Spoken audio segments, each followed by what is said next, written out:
সত্যি কথা বলতে গেলে আমি একটি কথাই বলতে চাই, অতীত থেকে আমাদের সকলের শিক্ষা নেওয়া উচিত।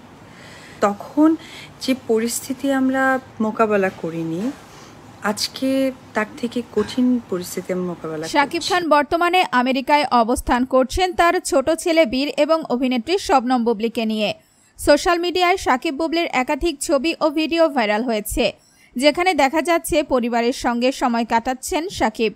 এদিকে এই অবস্থান থেকেই নতুন করে আলোচনায় এসেছে তার ব্যক্তিগত জীবন, বিশেষ করে অপু বিশ্বাস ও বুবলীর সঙ্গে সম্পর্কের অতীত ও বর্তমান প্রেক্ষাপট। সম্প্রতি এক অনুষ্ঠানে উপস্থিত হয়ে অপু বিশ্বাস বলেন, সত্যি কথা বলতে গেলে আমি একটি কথাই বলতে চাই, অতীত থেকে আমাদের সকলের শিক্ষা নেওয়া উচিত। আজকের পরিস্থিতি হয়তো আরও কঠিন, কিন্তু আমি চাই আমরা সবাই যেন পরিবার নিয়ে সুখে থাকি, শান্তিতে থাকি। তিনি আরও যোগ করেন, পরিবারই সবচেয়ে গুরুত্বপূর্ণ, তাই সেটাকেই ধরে রাখতে হবে। অন্যদিকে শাকিব খান এক সাক্ষাৎকারে বলেছিলেন, আমার বড় ছেলে জয় এর আগেও আমেরিকায় গিয়েছিল, তাকে একটা সুন্দর মেমোরি দেওয়ার চেষ্টা করেছি।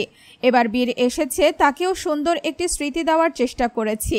ইনশাল্লাহ সামনে শেহজাদ যাবে, তাকেও একই রকম কিছু দিব।